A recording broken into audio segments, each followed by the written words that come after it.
when I called her, what did she say? Go ahead. I'm like, Baba Lodaro, if you do something wrong. She's like, you know what? It's a risk. It's either you do it or you don't do it. So one thing I know from her for sure is if you don't look for something, you're not going to find it. So she always tell you, just keep your mind open. Because on a normal day, random people look at a cup and see it as a cup. Someone like Diola or people like her, they will look at this cup and be like, maybe a cake can fill this thing. Maybe I can sell it, I can make a cake out of it. So please let's always keep an open mind, and trust me, ideas will always flow. A round of applause for Diola once again. So before we proceed, and I'm going to be talking about like the story of how I started my business. And my first business interaction was like with a friend from school. So my mom would make chicken wings and he wanted some. So I told him that he had to pay $2 for it. And even though I did get in trouble for selling, but instead of my parents getting mad at me, they actually told me that I had a business mindset, and that sparked a fire. And every day I kept on thinking maybe I could start a business, until I decided that I wanted to start a cookie business. And I started from church, like selling at the end of services. And then even like there weren't that many people at church, so I decided that I was gonna start selling in the neighborhood. And then fast forward to last week when my mom told me that I was gonna be selling here and doing this speech, and I was very excited. So I just wanted to thank my parents for making me the person who I am today. And my sister for always being my brutal critic. And I just want to thank all of you for coming here today. And I hope that you like my cookies if you buy. Thank you for listening. See themselves at every stage of life. Ladies, please put your hands together. I will welcome Abby Ajibola.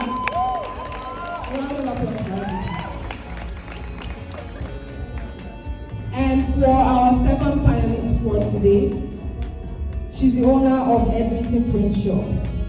If you don't know it, it's time to Google it so you can visit this phone. She works with entrepreneurs and small businesses to bring their ideas to life through print. She's passionate. And for the third and the last lady we're going to be inviting, she's an Nigerian lady, a Canada-based fashion house where African heritage meets modern luxury. Through her work beyond fashion, she's a quality health and safety professional, bringing a distinctive perspective of excellence, structure, and accountability to the creative industry. This is someone that you're sure that she's using the right and the same materials for your outfit. Ladies and gentlemen, please, ladies and gentlemen, please put your hands together for Adedamola Ojao as our third panelist for today. And my name is Ayomide. I'm going to be moderating the session. A round of applause for me. Thank you. Good evening. Yes. Hi everyone, my name is Abby Ajibola. Abby. I'm the owner of Membership Photography by Abby. I'm a portrait photographer, and I specialize in family portraits, business and personal branding, and photographing women over 40. Yeah, that's what I do.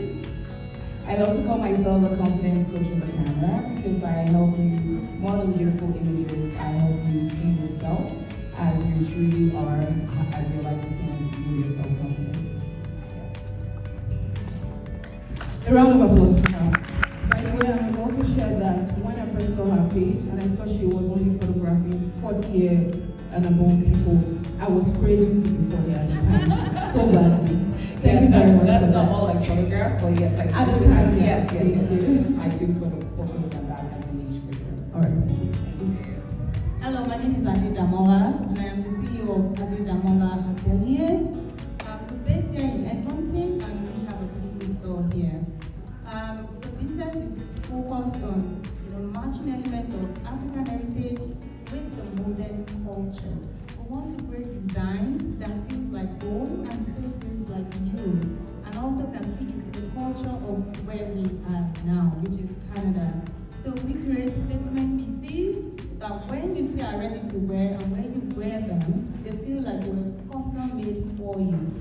I'm also an agency professional, so you know that every outfit from Adundiaries Atelier always goes through quality control, quality check, and it's all about bringing that heritage, that culture, that pop of color into everything we do. Also, I'm a mother. I have 2 little kids, and I'm a wife. Everything I do, I try to base it on God, because I feel like it's the genesis of everything. And so I believe that the business, my family, and everything I do is based on God. So, in a nutshell, that is Adundiaries, that is Adundiaries for me. Thank you.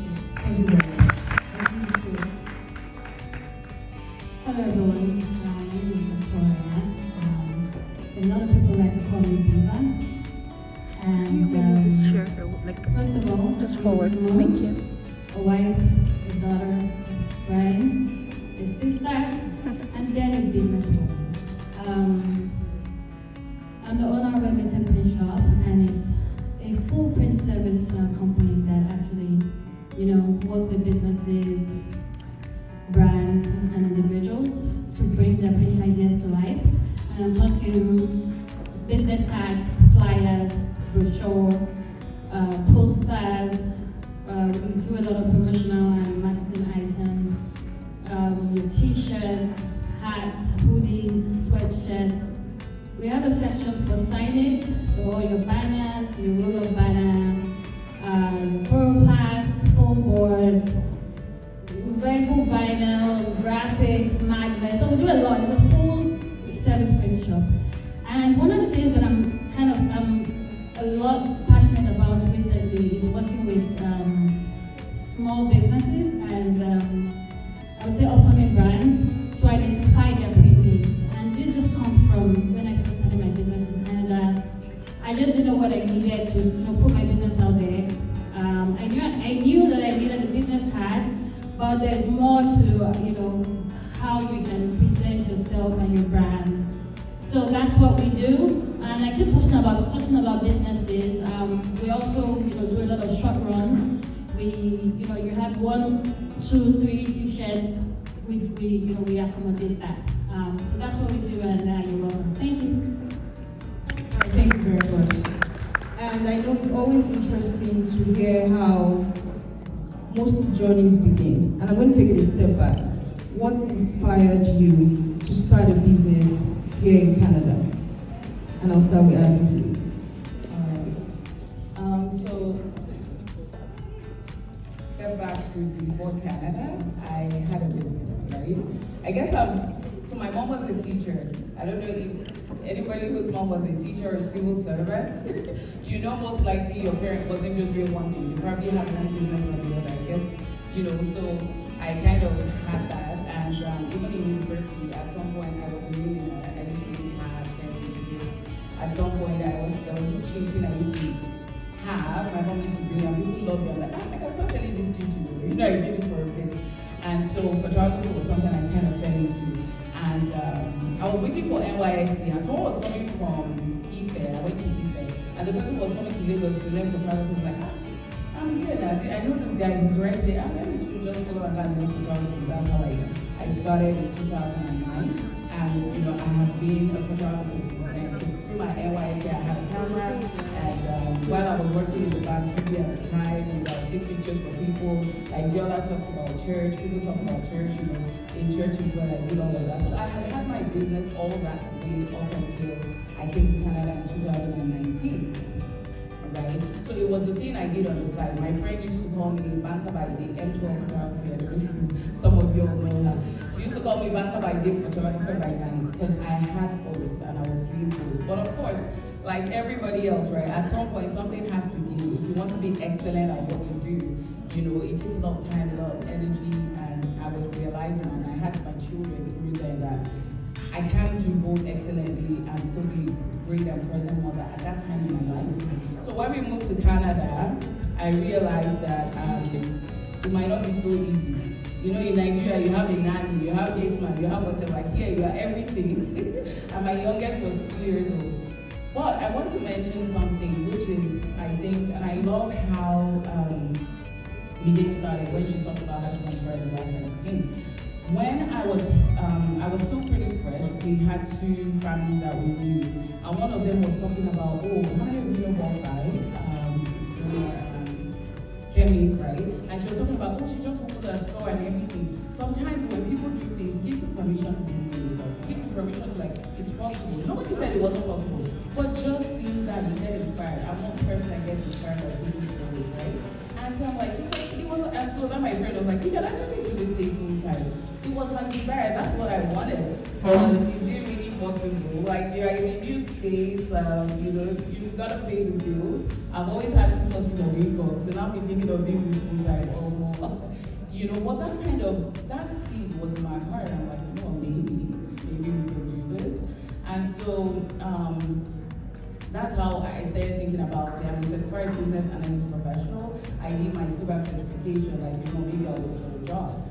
But I just didn't feel like it was the right thing for me because, like I said, my first. When I got into Canada, I was looking for a space where I could walk into and curate pieces that I want to curate, the way I want it to be curated, the style, the pop of colors, silhouette, and all that. But there was none. I could walk into the store and buy things and there on the shelf, but there was nothing that would really what I wanted. So my first inspiration was representation. I didn't like the fact that there was not so much representation of our culture, of our style. Most people would go all the way to Nigeria to know what they do. So I thought, okay, I can identify a gap here, and I want to bridge it. And also, my grandmother, before she died, she has always wanted fashion on the big board, having that representation everywhere, and I thought that had to bring our dreams alive. So that was the first thing that propelled me to start Adundiaries at the age. Apart from representation, I would say community. I wanted to create a space, a physical space, where everyone, women, men, kids, can walk into and feel like I belong here. A place where you walk into, you can do your fitting, your styling section, consultation, the customer representation, it has to be top notch. And I feel like we can create that because I know what I'm looking for. I can create that for every other person. So that was when we started at Adundiaries. If you walk into the store, from the first moment you're being welcomed to your styling, to our VIP section. Have you ever gone shopping and you have complimentary wine and snacks? That's the experience I wanted to create, and that was why we started. Apart from community, I think the biggest thing for me was I just didn't want to sell clothes. I wanted to create a brand, something that feels like your heritage, your style belongs here, you know. And I just thought all of this together, this is a passion for me, and so I decided to follow through and created Adundiaries, a physical space where anyone would come in and feel safe. Anyone would come in and get their custom pieces made, get their alterations done, get their ready-to-wear done, and give you that feeling of home, even when you are away from home. So that was basically the reason why I started Adundiaries. All right, thank you very much. Victoria. Well, for me, business has really been part of my whole life. You know, I watched my parents, especially my dad, build a manufacturing company in Lagos, Nigeria. And as kids, we were really involved in that. I mean, I've been my dad's secretary, receptionist, floor manager, factory manager. You know, that kind of did something to me. At that time, I just didn't realize it because I hated going to the office, right? But fast forward to when I moved to Canada. To be honest, I didn't have the intention of starting any business or anything. I just wanted to settle down and figure this life out. And then COVID hit. I remember, when COVID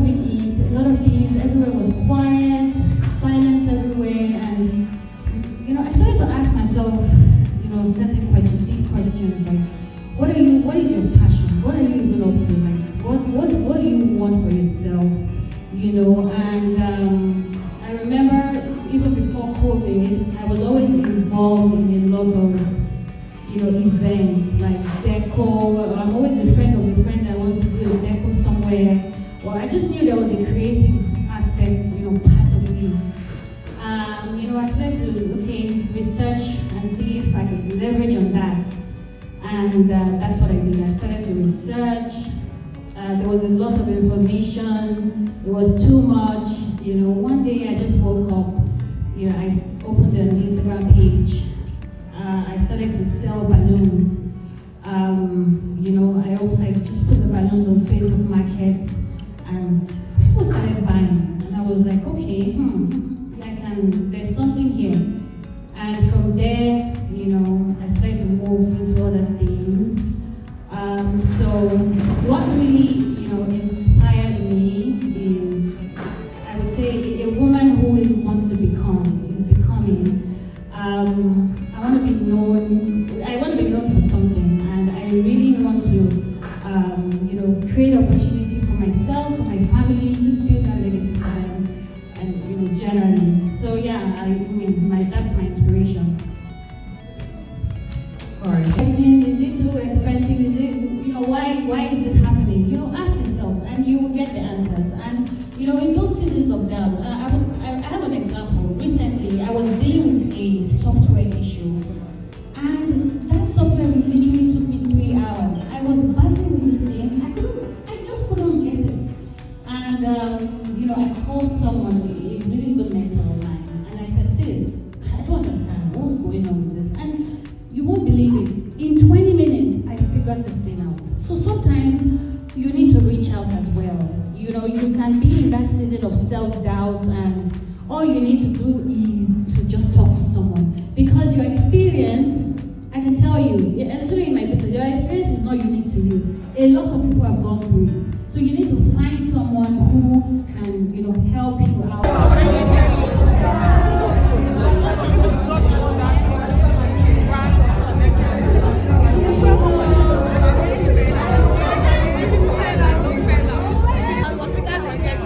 Yeah,